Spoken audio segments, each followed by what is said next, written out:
இப்போ உங்களுக்கு ஒரு ரிப்பேர் வேலை ஆக வேண்டியிருக்குன்னா நீங்கள் அதை தயாரித்தவர்கிட்ட போக விரும்புவீங்களா, இல்லை லோக்கல் மெக்கானிக் கிட்டயா?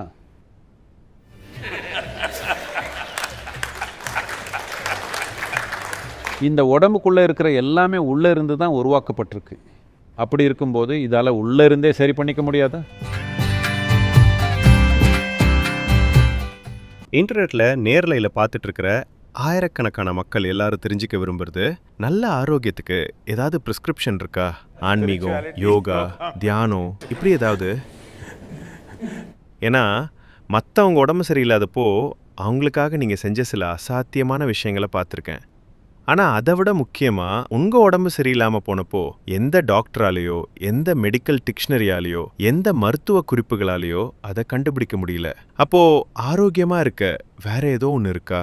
ஒரு புத்தகத்தில் படித்தேன். அருந்ததி உங்கள் வாழ்க்கை வரலாற்று புத்தகத்தில் ரொம்ப அழகாக எழுதியிருக்காங்க. என்னன்னு கண்டுபிடிக்கவே முடியாத ஒரு நோய் உங்களுக்கு இருந்து அப்புறம் அதை நீங்களே குணப்படுத்திக்கிட்டீங்க. பாருங்க, உங்கள் எல்லாருக்கும் உங்கள் ஆரோக்கியத்தை பற்றி இதே கேள்வி இருக்கும்னு நம்புகிறேன். இன்றைக்கி நம்மளை பார்த்துட்ருக்கிற எல்லாரும் யோசிப்பாங்க, டாக்டர் ரெட்டி இந்த கேள்வியை கேட்காம போயிட்டாருன்னா.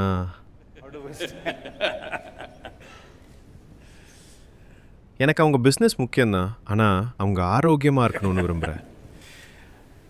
விஷயம் என்னன்னா, இந்த உடம்பை நாம் உள்ளே இருந்து தான் உருவாக்கணும். அப்போது இந்த உடம்பை தயாரித்தவர் உள்ளே தான் இருக்கார். இப்போது உங்களுக்கு ஒரு ரிப்பேர் வேலை ஆக வேண்டி இருக்குன்னா நீங்கள் அதை தயாரித்தவர்கிட்ட போக விரும்புவீங்களா, இல்லை லோக்கல் மெக்கானிக் கிட்டயா?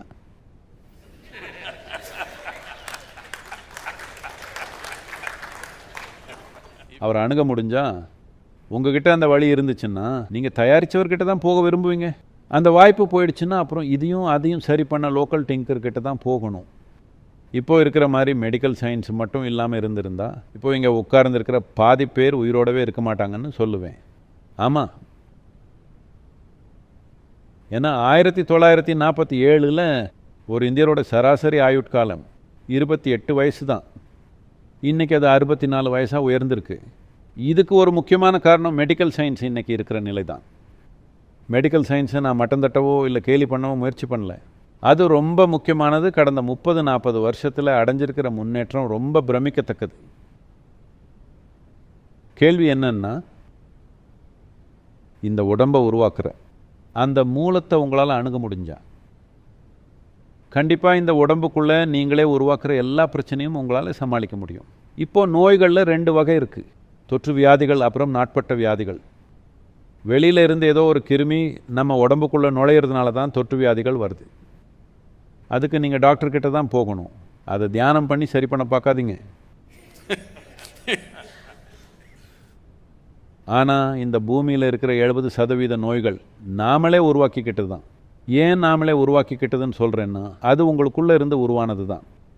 அப்போது உங்களுக்குள்ளே இருந்தே வர்ற ஒரு விஷயத்தை ரொம்ப சுலபமாக உள்ளே இருந்தே சரி பண்ணிக்க முடியும்.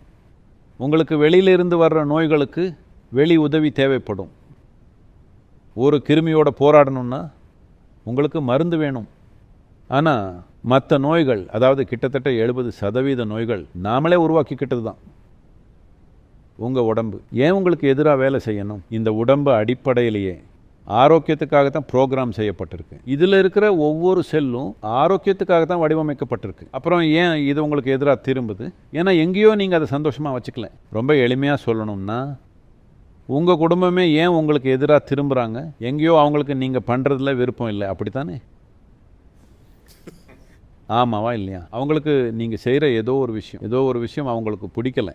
அதே மாதிரி தான் உடம்பில் இருக்கிற சில செல்களுக்கு உங்கள் உடம்போட சில பாகங்களுக்கு ஏதோ ஒரு காரணத்தால் உங்கள் மேலே அதிருப்தி இருக்குது. நீங்கள் கொஞ்சம் கூடுதல் கவனம் கொடுக்கணும். இது மேலே கவனம் செலுத்த ஒரு முறையான வழி இருக்குது.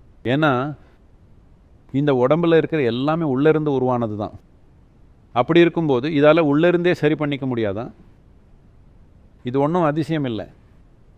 இது அதிசயம் இல்லைங்கிறத மக்கள் புரிஞ்சுக்கணும்னு நினைக்கிறேன். அதிசயம்னா என்னன்னா,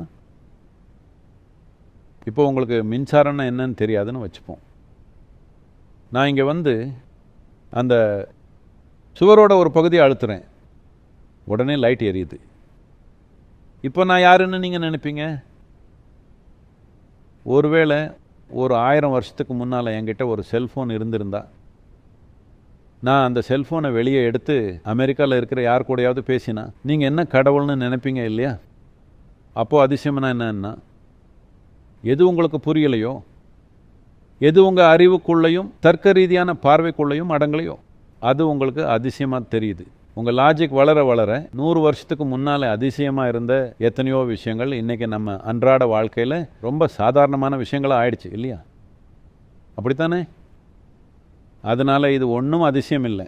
நீங்கள் கட்டமைக்கப்பட்ட விதத்தை பற்றின ஒரு ஆழமான புரிதல் தான். அதனால் இது நாம் கொஞ்சம் கவனம் செலுத்த வேண்டிய ஒரு விஷயம். பாருங்கள்,